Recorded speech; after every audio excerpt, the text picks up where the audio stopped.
Hi, Chapter 5. I'm Kass Morgan, the author of The 100 and its sequel, Day 21.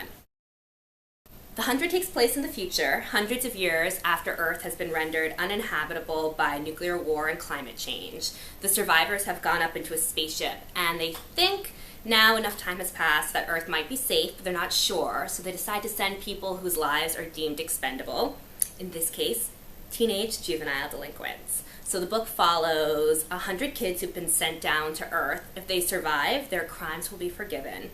And if they don't survive, well, then everyone knows that Earth isn't safe. So the first book follows them on their adventure as they go down to Earth, and the second book tests them even further as they try to build a community and find a way to make Earth their home.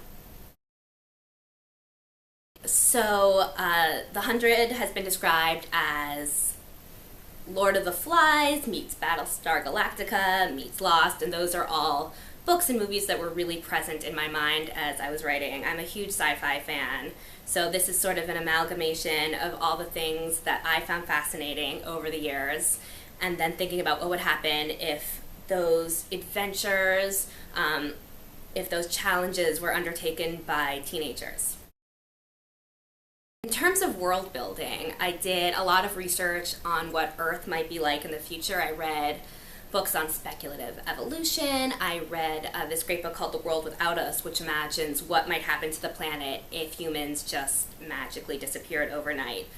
And in terms of the world on the ship, that was sort of this combination of all of my fantasies and all of my fears. So there's some technology that I think is super cool that I'd love to have. There's some rules that I find really terrifying.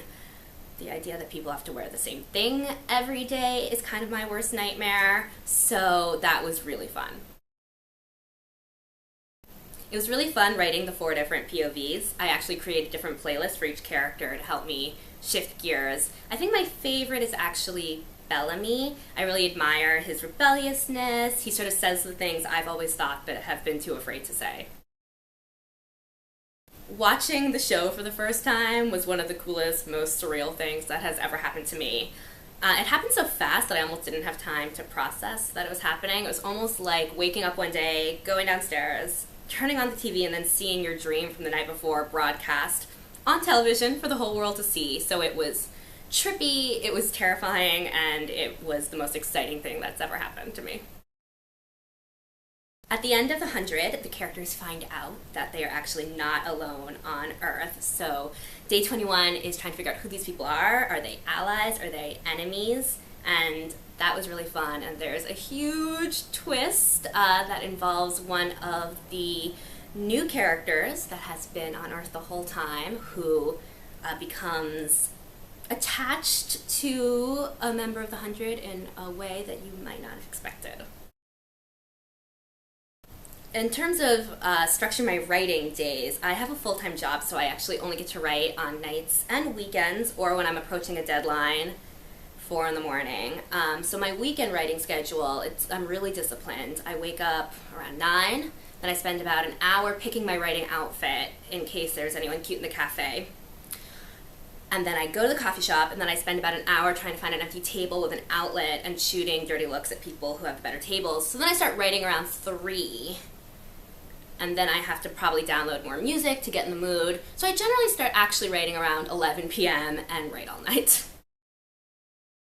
In terms of writing tips, I thought that I knew how to write a book because I'm also a book editor, so I assumed that writing my first book, The 100, would be really easy. It was the most difficult thing I have ever done. But the main thing was that I kept wanting to stop and start over to make it perfect, and I didn't realize that the hard part is actually finishing. So my #1 tip for writers is just finish a first draft, because you can't revise, you don't even know what you have until you have a full draft. So just create that playlist, put on that writing outfit, and power through. So unlike my characters, I'm a terrible secret keeper, so it's been really hard for me not to spill the beans earlier, but I am very excited to finally announce that there's going to be a 3rd book, and it's called Homecoming.